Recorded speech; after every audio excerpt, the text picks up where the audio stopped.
नमस्कार बच्चों, आज हम कक्षा 8 के विज्ञान का पाठ 1 फसल उत्पादन एवं प्रबंध के कुछ प्रश्न करेंगे जो 12 नवंबर को होने वाले नैस के पेपर में आ सकते हैं।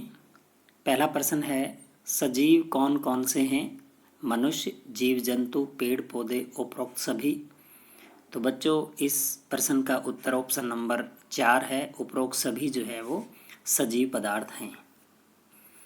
मनुष्य अपना भोजन कहाँ से प्राप्त करता है? बच्चों, हम अपना भोजन या तो पौधों से प्राप्त करते हैं या फिर जंतुओं से।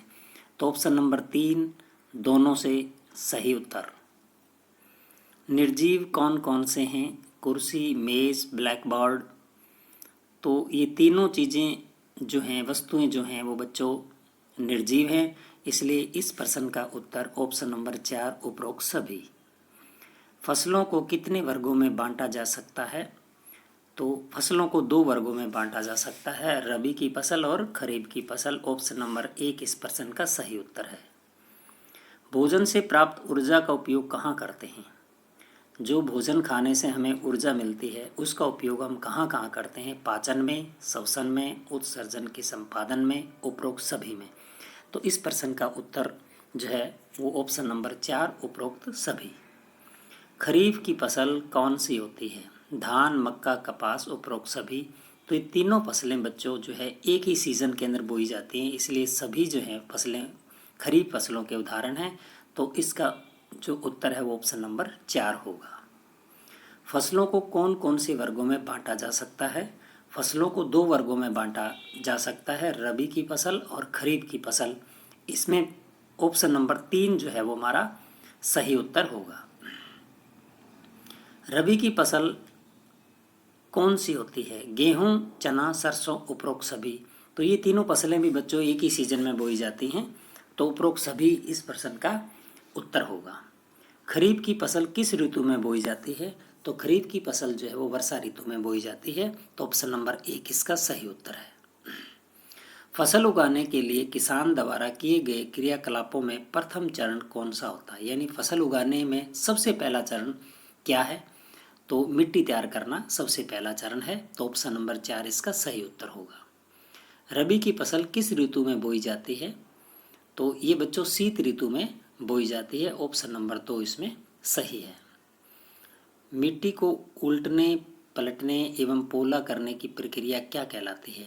यानी फसल को बोने से पहले हम खेत की तैयारी करते हैं और खेत की तैयारी में हम मिट्टी को जो है वो उल्टते पलटते और पोला करते हैं, इस प्रक्रिया को हम जुताई कहते हैं। ऑप्शन नंबर 1 सही उत्तर इस प्रश्न का। मिट्टी में कौन कौन से तत्व होते हैं? खनिज, जल, वायु, उपरोक्त सभी। तो उपरोक्त सभी तत्व जो है वो मिट्टी के अंदर पाए जाते हैं, ऑप्शन नंबर 4 इसका सही उत्तर। निम्न में से उर्वरक कौन कौन से हैं? यूरिया, पोटास, अमोनियम सल्फेट, उपरोक्त सभी। तो बच्चों ये तीनों ही जो हैं वो उर्वरक हैं, तीनों ही कृत्रिम पदार्थों से बनते हैं, फैक्ट्रियों में तैयार किए जाते हैं। तो इस प्रश्न का उत्तर है उपरोक्त सभी, ऑप्शन नंबर 4। खाद के उपयोग से क्या होता है? मिट्टी का गठन, जल अवशोषण क्षमता बढ़ती है, सभी पोषक तत्वों में वृद्धि, उपरोक्त सभी। तो इस प्रश्न का उत्तर भी उपरोक्त सभी, ऑप्शन नंबर 4 होगा। मनुष्य के अंदर कितने प्रतिशत जल की आवश्यकता होती है? यानी 70%, ऑप्शन नंबर 3 इसका सही उत्तर। उर्वरक का उत्पादन कहाँ होता है? तो उर्वरक का उत्पादन बच्चों फैक्ट्रियों में होता है, तो ऑप्शन नंबर 1 इसका सही उत्तर होगा। विभिन्न अंतराल पर खेतों में जल देना क्या कहलाता है?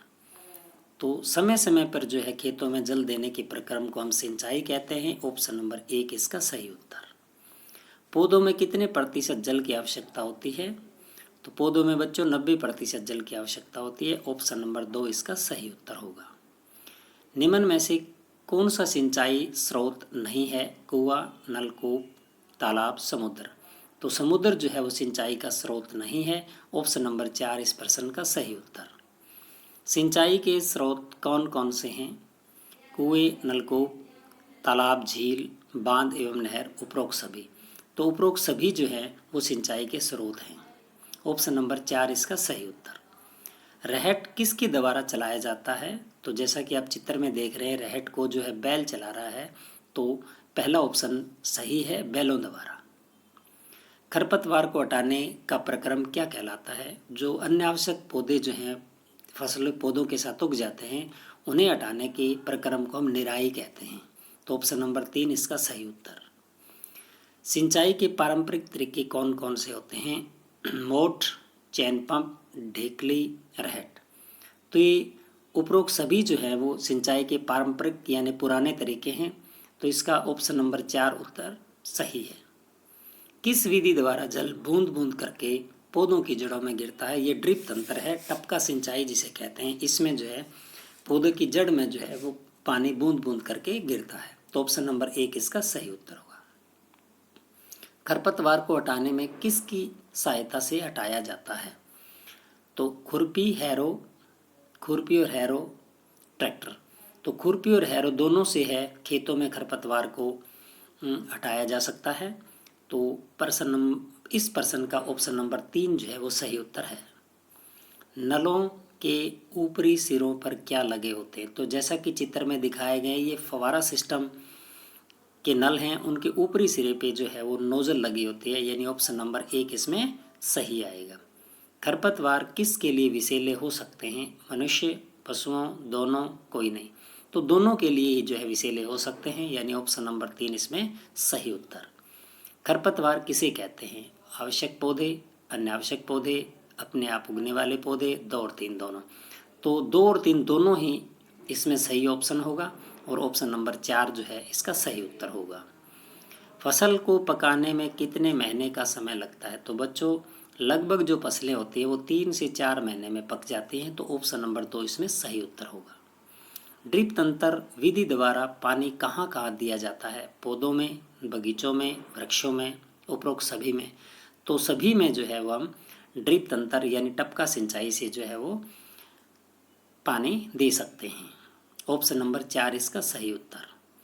रसायनों के उपयोग से खरपतवार नियंत्रण किया जाता है, उसे क्या कहते हैं? यानी खरपतवार अन्य आवश्यक पौधों को नष्ट करने के लिए कई बार हम रसायन छिड़कते हैं, तो उन रसायनों को क्या कहते हैं? तो उनको बच्चों कहते हैं खरपतवार नाशी, यानी इस प्रश्न का ऑप्शन नंबर 1 जो है वो सही उत्तर। काटी गई फसल से बीजों या दानों को भूसे से अलग करना क्या कहलाता है? फसल कटने के बाद अनाज के दानों को उसके भूसे से अलग करने के प्रक्रम को बच्चों हम थ्रेसिंग कहते हैं। ऑप्शन नंबर 1 इसका सही उत्तर होगा। आधुनिक लोग किसके द्वारा फसलों की कटाई करते हैं? हार्वेस्टर मशीनों द्वारा, विनोइंग मशीनों द्वारा, थ्रेसर, कोई नहीं। तो हार्वेस्टर मशीनों द्वारा जो है आजकल अधिकतर जो है लोग सिंचाई करते हैं, कटाई करते हैं फसलों की।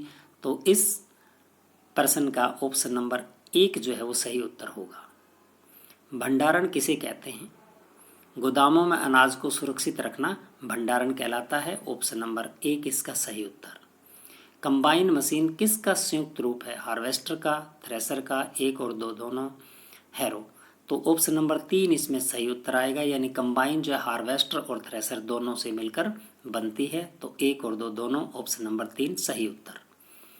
धूप में अनाज को सुखाने पर किन जीवों से सुरक्षित रखा जा सकता है? कीट पीड़कों से, जीवाणु से, कवक से, उपरोक्त सभी। तो उपरोक्त सभी जीवों से हम अनाज को धूप में सुखाकर सुरक्षित रख सकते हैं, उसकी नमी को कम करके। तो ऑप्शन नंबर 4 इसका सही उत्तर। भंडारण करने से पहले दानों को क्या करना चाहिए? तो ऑप्शन नंबर 2 आएगा इसमें बच्चों, धूप में सुखाना चाहिए अच्छी प्रकार से। घरों में अनाज को कैसे सुरक्षित रखा जा सकता है? नीम की सूखी पत्तियां रख कर, पारस की गोलियां रखकर, माचिस की तीलियां रखकर, उपरोक्त सभी। तो उपरोक्त सभी जो इसमें सही आएगा। ये तीनों ही तरीकों से हम घरों में अनाज को सुरक्षित रख सकते हैं। तो मुझे आशा है कि ये 39% जो मैंने नैस की तैयारी के लिए आपको करवाए हैं, ये आपको अच्छी प्रकार से समझ में आ गए हैं। सभी बच्चे इन प्रश्नों को अपनी कॉपी में नोट करें, इनको याद करें। धन्यवाद।